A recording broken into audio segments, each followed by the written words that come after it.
Quelles sont les choses que j'aurais aimé savoir à mes 25 ans?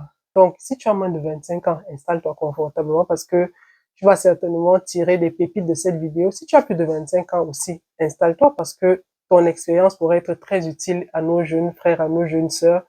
N'hésite pas à leur laisser dans les commentaires les conseils que tu leur donnerais et qui auraient été utiles à cet âge-là pour toi. Donc,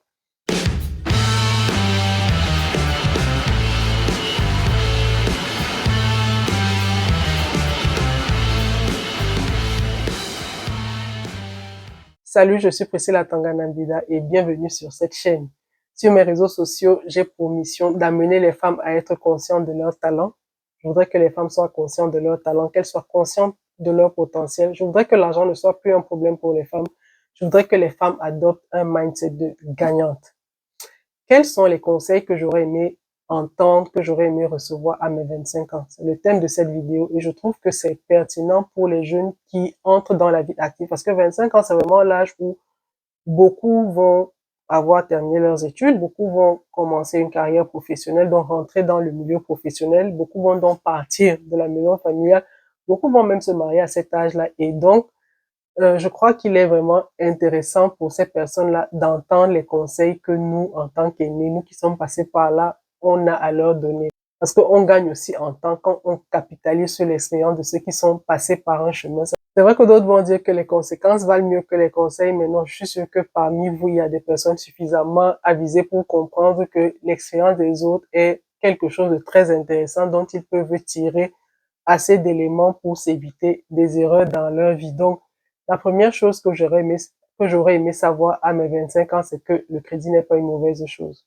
J'ai commencé à travailler à 22 ans et j'avais déjà pour ambition de réaliser pas mal de choses. Et quand je faisais les calculs, s'agissant par exemple des projets immobiliers, je me rendais compte que en épargnant seulement, ça allait me prendre énormément de temps. Je me suis essayé à l'épargne, c'est vrai que j'y parvenais, mais je me suis rendu compte que pour que je vois mes projets se réaliser, c'était pas seulement en épargnant que j'allais y parvenir. Surtout que je regardais ce que me coûterait d'acheter un terrain, ce que ça me coûterait d'avoir un bien immobilier et tout. Je me disais, mais non, comment je fais pour épargner une telle somme et arriver au montant qui va permettre de réaliser les travaux? Et j'ai donc compris avec le temps que le crédit n'est pas une mauvaise chose. Le crédit est une bonne chose. C'est l'utilisation qu'on fait du crédit qui est une bonne ou une mauvaise chose. Et cette idée-là a été confortée lorsque j'ai été invitée à partager mon expérience lors d'une causerie éducative sur les finances personnelles que j'ai faite auprès des personnels d'une grande entreprise de télécommunications au Cameroun. Et pendant la causerie éducative, il était vraiment question de donner au personnel des outils sur leurs finances personnelles, comment gérer leur salaire,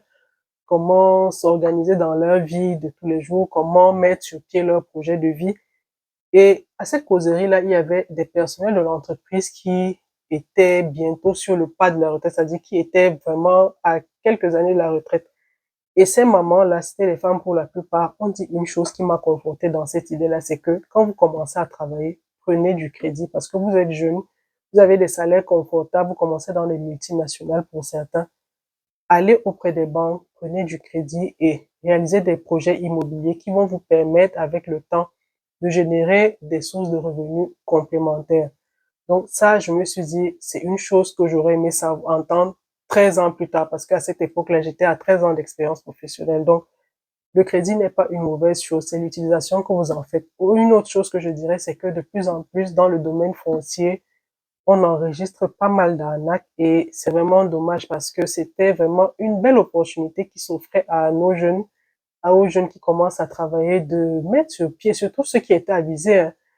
Quand vous commencez à travailler et que vous êtes suffisamment avisé, vous aviez la possibilité là, à cette époque-là, s'il n'y avait pas s'il n'y avait pas toutes ces arnaques qui sont vraiment légion aujourd'hui, vous aviez la possibilité de réaliser un projet immobilier et de vous dire, si je commence à travailler à 30 ans, à 50 ans, après avoir pris une succession de crédits, peut-être 5 ans, puis 5 ans, puis 5 ans, à 50 ans, quand même, j'ai terminé, j'ai déjà un bien immobilier qui me permet d'avoir des ressources supplémentaires, je peux amorcer ma retraite paisiblement. Mais aujourd'hui, comme je dis, les questions foncières sont très sensibles. Donc, si vous envisagez quand même de le faire, entourez-vous de pas mal de précautions parce que c'est un domaine où on voit de toutes les couleurs, je vous avoue. Donc, c'est encore possible. Je ne dis pas que tout est noir, mais faites quand même attention en y allant. Donc, le deuxième conseil que je donnerais à une personne qui a moins de 25 ans, c'est de se former à la vente.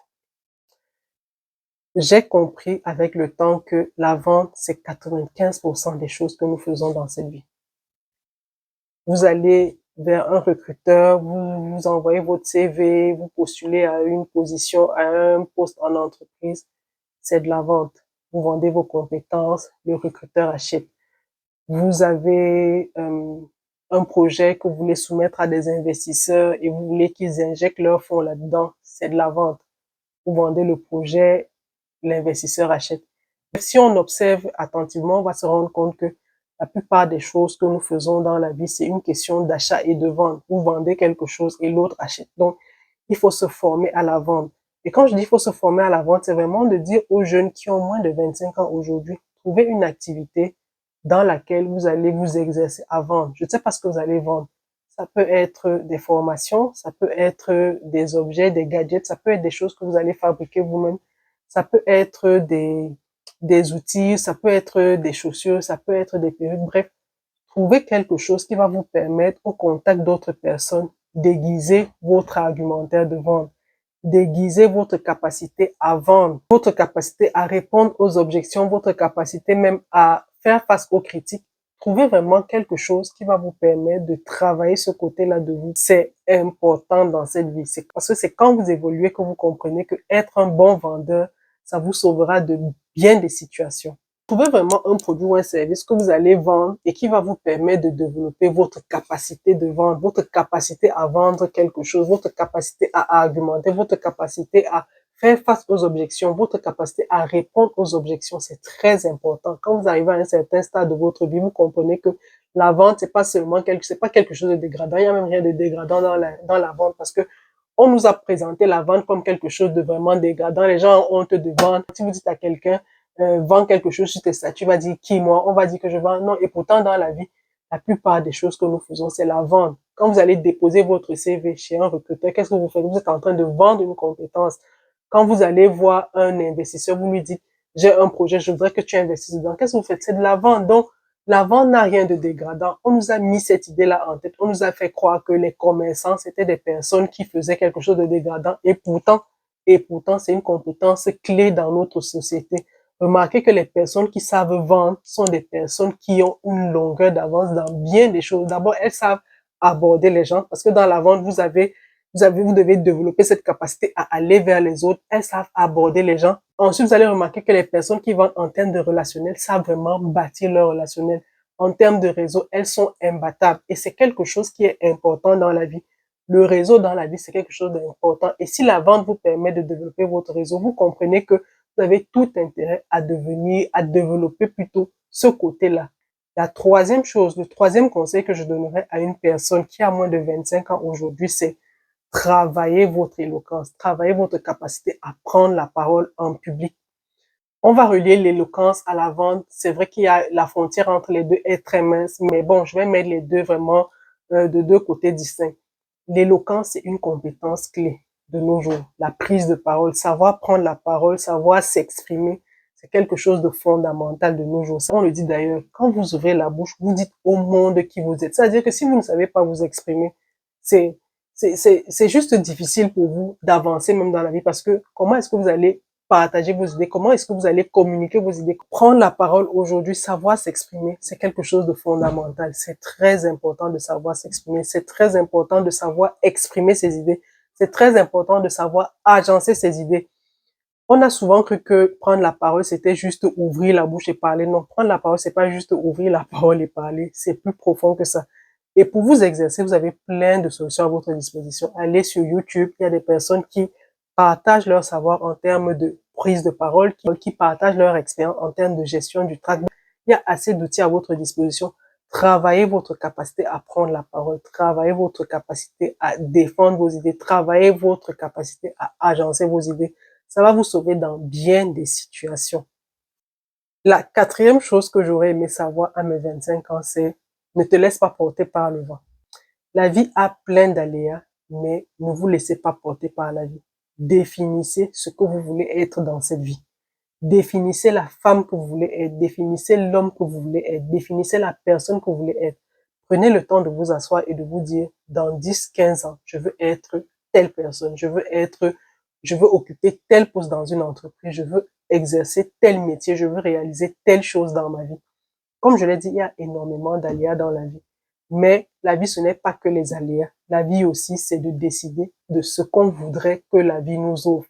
Prenez les devants, mais prenez aussi la peine de vous asseoir, d'écrire un rêve, rêvez votre vie, décidez de ce que vous voulez réaliser. Il y a des aléas qui vont survenir dans votre vie, il y a des situations inattendues qui vont vous tomber dessus. Mais vous êtes le capitaine de votre âme, comme dit le poème. Prenez le temps de vous asseoir et de rêver. Rêvez votre vie. Rêvez de ce que vous voulez réaliser. Et il y a cette citation qui le dit si bien. Il n'y a pas de vent favorable pour celui qui ne sait pas où il va. Quand vous ne savez pas où vous allez, mais comment est-ce que vous saurez reconnaître quelque chose qui va en votre faveur? Vous ne pourrez même pas. Quand vous ne savez pas où aller, vous pouvez prendre n'importe quel chemin et voilà, vous vous retrouverez n'importe où. Ça n'aura pas d'importance. Il n'y a pas de vent favorable pour celui qui ne sait où il va. Quand vous ne savez pas où vous allez, quelle direction sera la bonne direction pour vous? Toutes les directions seront bonnes pour vous puisque vous n'allez nulle part. Et il y a aussi cette sagesse africaine que j'aime énormément qui raconte l'histoire d'un jeune homme qui est au centre et devant lui, il y a plusieurs chemins qui s'ouvrent. Donc, il y a plusieurs chemins qui sont devant lui et il est vraiment là au centre. Et il voit donc un vieillard passer et il dit au vieillard, je voudrais savoir le chemin que je peux emprunter. Et le vieillard lui demande, où vas-tu? Il dit au vieillard, je ne sais pas. Le vieillard lui dit, prends donc n'importe quel chemin puisque tu ne sais pas où tu vas. Vous voyez donc que c'est une réflexion que vous devez mener. Il est important pour vous de savoir où vous allez. Ne laissez pas le hasard décider de là où vous irez. Non, ne laissez pas le hasard. Prenez le temps de vous poser. C'est vrai que ça ne sera pas fin, ça ne sera pas parfait, ça ne sera pas clair au début, mais d'amorcer déjà la réflexion, c'est quelque chose de très important. C'est un pas que vous allez faire après l'autre et avec le temps, ça va se clarifier dans votre esprit. Donc, ne laissez pas tout au hasard dans votre vie, ne laissez pas tout, comment dire, à la chance, non. Prenez le temps de rêver, prenez le temps de vous asseoir et de vous dire, telle chose me fait rêver, telle chose je rêve d'accomplir, telle chose me ferait plaisir de savoir que j'ai réalisé. Donc, laissez vraiment pas le hasard décider de tout dans votre vie. Vous avez une part de responsabilité dans ce que vous voulez voir accompli, dans ce que vous voulez réaliser dans votre vie. Et ça, c'est très important. Beaucoup de jeunes se disent que la vie va décider pour eux. Non, la vie ne décidera pas pour vous. Retenez bien ceci. Il n'y a pas de vent favorable pour celui qui ne sait où il va. Ça veut dire que si aujourd'hui vous ne savez pas si vous voulez être ni médecin, ni ni enseignant, ni je sais pas quelle autre profession, ni coiffeur, ni ça veut dire que ça ne vous ferait rien d'être conducteur d'un taxi ou plutôt commerçant au marché. Donc, est-ce que vous allez laisser la vie décider pour vous? Qu'est-ce qui vous ferait plaisir? Menez déjà cette réflexion-là, c'est très important. Le cinquième conseil que je donnerais à un jeune qui a 25 ans, c'est réfléchissez à qui sera votre partenaire de vie. Là aussi, ne laissez pas le hasard décider. Ne laissez pas la vie décider de qui sera votre partenaire de vie. Réfléchissez bien à la personne qui va partager votre vie. Parce que comme le mot le dit si bien, c'est votre partenaire de vie. Ça, c'est pour les personnes qui envisagent de se marier ou bien de passer leur vie aux côtés d'une autre personne. Il y a des personnes qui ont décidé aussi de vivre seules. Oui, on respecte leur choix. Mais si vous avez décidé de vivre avec une personne à vos côtés, réfléchissez bien à la personne. C'est un peu comme je l'ai dit tout à l'heure. Ne laissez pas le hasard décider de là où la vie va vous mener. Ne laissez pas le hasard décider de ce que votre vie sera. Ne laissez pas également le hasard décider de qui sera à vos côtés. Non. C'est quelque chose de très important. Un partenaire de vie, c'est pas une décision à prendre à la légère. Un partenaire de vie, c'est énorme, en fait, en termes de décision. C'est énorme. C'est une personne avec qui vous vivez. C'est une personne avec qui vous partagez énormément de choses. C'est une personne avec qui vous discutez, c'est une personne avec qui vous partagez mais tellement de choses que ça pourrait pas être le hasard qui va vous mettre ensemble. Prenez le temps d'y réfléchir, prenez le temps de vous asseoir et de vous dire, la personne que je veux à mes côtés, je voudrais que ce soit une personne qui ait telle valeur, qui porte telle valeur, qui partage telle valeur. Je laisse les aspects physiques et autres, vraiment, chacun va voir en termes de physique et autres la personne qui l'intéresse, mais je voudrais ici mettre le focus sur les valeurs humaines de la personne qui sera à vos côtés. Ce ne sont pas des choses à prendre à la légère. Un mauvais partenaire de vie, ça vous bousille la vie, mais à tout jamais. Il y a des personnes qui se retrouvent aujourd'hui dans des situations, mais vraiment irrémédiable parce qu'elles ont fait le mauvais choix de vie. Je suis d'accord, il n'y a pas de risque zéro. On ne peut pas tout encadrer, mais amorcez déjà la réflexion et ne faites pas en sorte que les aspects physiques priment sur les aspects de valeur, les aspects qui sont vraiment plus importants comme la valeur de la personne, les valeurs que la personne porte, l'éducation que la personne porte, les choses qui font que, une fois que le physique est passé, on se dit oui, cette personne-là, elle vaut la peine. Donc, réfléchissez vraiment à cette question-là. C'est des choses dont on ne parle pas assez, mais qui font énormément de dégâts dans les couples, énormément de dégâts dans les vies des personnes. De choisir la mauvaise personne. Vous avez la mauvaise personne à votre côté, mais elle vous éteint en termes de potentiel, en termes de tout, elle vous éteint.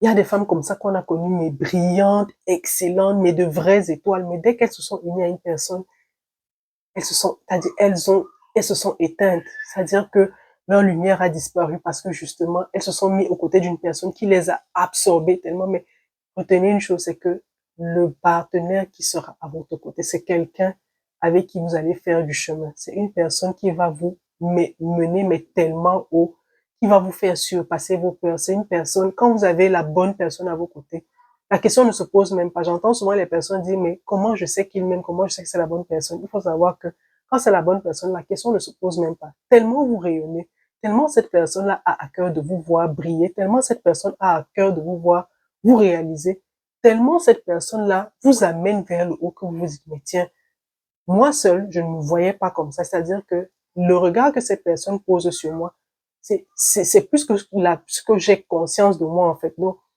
faites très attention aux personnes que vous allez décider de faire rentrer dans vos vies comme vos partenaires de vie. Et là, je voudrais m'adresser spécifiquement aux filles. Vous allez remarquer que quand vous allez en rendez-vous avec un monsieur, un jeune homme, lui, il prend le temps de poser des questions, mais des questions qui ont du sens. Il va vous demander qu'est-ce que vous aimez faire, ça se passe comment à la maison avec vos frères et sœurs, est-ce que vous avez un plat que vous aimez cuisiner, est-ce que vous savez cuisiner. Quand il arrive chez vous, vous allez remarquer qu'il prête attention à certains détails. Mais la plupart du temps, les femmes, qu'est-ce qu'elles vont faire? C'est que quand elles sont en rencontre, bah, elles parlent, elles ne posent aucune question. Prenez le temps, vous aussi, de poser les questions. Ne laissez pas que ce soit un autre qui vous connaisse. Prenez le temps de poser les questions. Observez. Il y a beaucoup de choses qu'on prend juste par l'observation. Il y a beaucoup de réponses qu'on obtient seulement en observant. Observez les personnes que vous côtoyez. Observez les personnes qui vous invitent en rendez-vous. Observez les personnes, leurs valeurs, comment elles interagissent avec les autres. Est-ce qu'elles ne respectent que les personnes qui sont socialement à un niveau social plus élevé? Est-ce qu'elles respectent aussi les personnes qui sont à un niveau bas dans la société? Observez, posez les questions. Arrêtez d'aller en rendez-vous et de laisser que ce soit à vous qu'on passe des interrogatoires. N'ayez pas honte. Posez vos questions également.